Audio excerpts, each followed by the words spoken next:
Hello నమస్తే.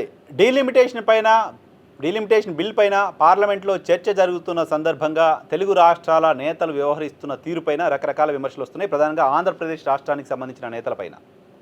ఒక మాట ఖచ్చితంగా చెప్పగలను, ఆంధ్రప్రదేశ్కు సంబంధించిన తెలుగుదేశం పార్టీ, జనసేన పార్టీ, భారతీయ జనతా పార్టీని పట్టించుకోవాల్సిన అవసరం లేదు, వైఎస్ఆర్ కాంగ్రెస్ పార్టీ. ఈ మూడు పార్టీలు డీలిమిటేషన్ అంశంలో చరిత్రలో దోషులుగా మిగిలిపోబోతున్నారు. ఈ మూడు పార్టీలు చరిత్రలో దోషులుగా ఆంధ్రప్రదేశ్ ప్రజల ముందు నిలబడాల్సి వస్తుంది. డీలిమిటేషన్లో అన్యాయం జరగట్లేదు, న్యాయం జరుగుతుంది అని సమర్థించే పరిస్థితిలో సమర్థించడానికి కూడా ముందుకు రాకుండా మౌనం పాటిస్తూ ఆ పార్టీలంతా ఉండిపోతున్నాయి.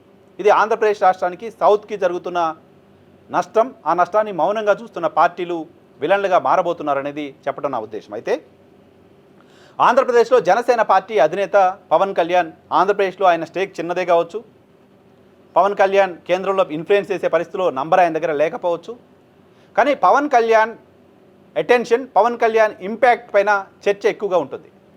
పవన్ ఇంపాక్ట్ కనపడట్లేదు, పవన్ గురించి చర్చే లేదు.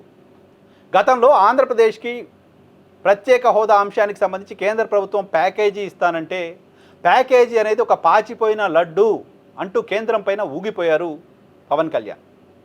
పాచిపోయిన లడ్డు ఇస్తారా మాకు అంటూ కేంద్ర ప్రభుత్వానికి వ్యతిరేకంగా ఆంధ్రప్రదేశ్ రాష్ట్రం అంతా తిరిగి సభలు పెట్టారు, సమావేశాలు పెట్టారు, కేంద్ర ప్రభుత్వాన్ని తప్పుపట్టారు.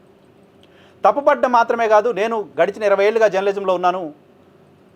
భారతదేశంలో దక్షిణాది వర్సెస్ ఉత్తరాది అనే వివక్ష ఎందుకు తీసుకొస్తున్నారనే మాట నా నాలెడ్జ్ ఉన్నంత వరకు నేను పవన్ కళ్యాణ్ దగ్గరే విన్నా.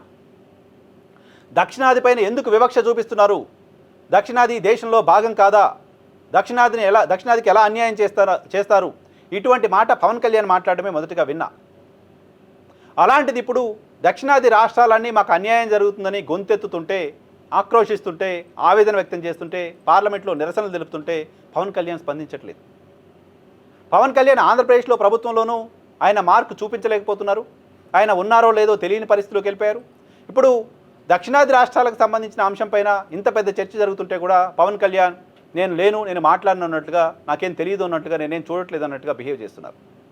గతంలో ఆయన తమిళనాడులో ఎన్నికలు జరిగితే తమిళనాడుకి వెళ్ళి క్యాంపెయిన్ చేస్తా అని చెప్పారు. తమిళనాడులో ఎన్నికల పొత్తులు కుదిర్చే ప్రయత్నం చేశారు, లాంటి వార్తలు వచ్చాయి. మహారాష్ట్రలో ఎన్నికలు జరిగితే వెళ్ళి క్యాంపెయిన్ చేసి వచ్చారు, కర్ణాటకకి వెళ్ళి క్యాంపెయిన్ చేసి వచ్చారు.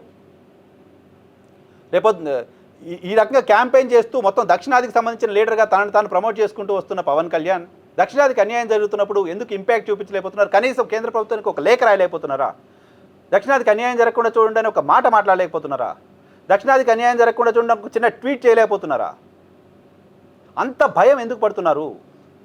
కేంద్ర ప్రభుత్వంలో భాగస్వామిగా ఉన్న జనసేన పార్టీకి సంబంధించిన నంబర్ తక్కువే కావచ్చు, కానీ ఇంపాక్ట్ ఎక్కువగా ఉంటుంది. ఈ క్షణంలో ఒక మాట మాట్లాడకపోయినా, ఒక ట్వీట్ చేయకపోయినా చరిత్రలో మీరు అందరి ముందు దోషులుగా నిలబడాల్సి వస్తుంది. భవిష్యత్తులో చరిత్రలో దీనికి ఆన్సర్ చెప్పాల్సిన పరిస్థితి కూడా జనసేన పార్టీకి ఖచ్చితంగా ఉంటుంది. గతంలో సనాతన ధర్మం అంశానికి సంబంధించి సనాతన ధర్మానికి నష్టం జరిగితే, అన్యాయం జరిగితే ప్రాణాలు ఇస్తాను అని చెప్పిన పవన్ కళ్యాణ్ ఇప్పుడు సొంత భూమికి, సొంత రాష్ట్రాలకు, సొంత ప్రాంతానికి అన్యాయం జరుగుతుంటే, అధర్మంగా కేంద్ర ప్రభుత్వం బిల్లు పెట్టింది అని ప్రాంతానికి సంబంధించిన పార్టీలన్నీ మాట్లాడుతుంటే కనీసం స్పందించకపోవడాన్ని ఏ రకంగా అర్థం చేసుకోవాలి? ఏ రకమైన రాజకీయ ప్రయోజనాల కోసం ప్రాంతం ప్రయోజనాలని, మొత్తం ఈ రాష్ట్రాల ప్రయోజనాలని తాకట్టు పెట్టే ప్రయత్నం చేస్తున్నారు? డెమోక్రసీలో ఉన్న ప్రతి పార్టీకి తమ అభిప్రాయాన్ని చెప్పే హక్కు, అవకాశం ఉంటుంది.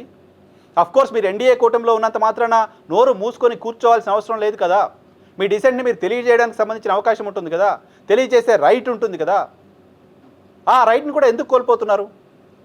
ఇప్పుడు ఈ రకంగా మౌనంగా ఉండి రేపొద్దున కర్ణాటక ఎన్నికలు జరిగితే వెళ్ళి క్యాంపెయిన్ చేసి ఏం చెప్తారు?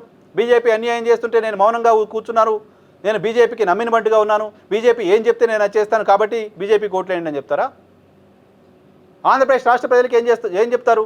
బీజేపీ అన్యాయం చేస్తుంటే కూడా మౌనంగా కూర్చున్న క్రమశిక్షణ కలిగిన సనాతనవాదిని కాబట్టి నన్ను నమ్మి మీరు బీజేపీకి ఓట్లేయండి అని చెప్తారా? ఏం చెప్తారు? లేదు. ఇప్పుడు ప్రశ్నించడం ద్వారా బిల్లులో కేవలం హామీగా కాకుండా బిల్లులో 50% అంశాన్ని పెట్టించడం ద్వారా కేంద్ర ప్రభుత్వం అనాలోచితంగానో తెలుసో తెలియకో దక్షిణాదికి అన్యాయం చేస్తామని ప్రయత్నం చేస్తుంటే నేను మాట్లాడి బిల్లులో అంశాన్ని పెట్టించానని చెప్పి హీరో అవుతారా? హీరో అయ్యే ప్రయత్నం చేయకుండా మౌనంగా ఉండడం ద్వారా ఆంధ్రప్రదేశ్ రాష్ట్ర పాలిట మాత్రమే కాదు, దక్షిణాది రాష్ట్రాల్లో కూడా పవన్ కళ్యాణ్ విలన్గా మారబోతున్నారు, విలన్గా మారిపోతున్నారు, ఇంపాక్ట్ క్రియేట్ చేయలేకపోతున్నారు.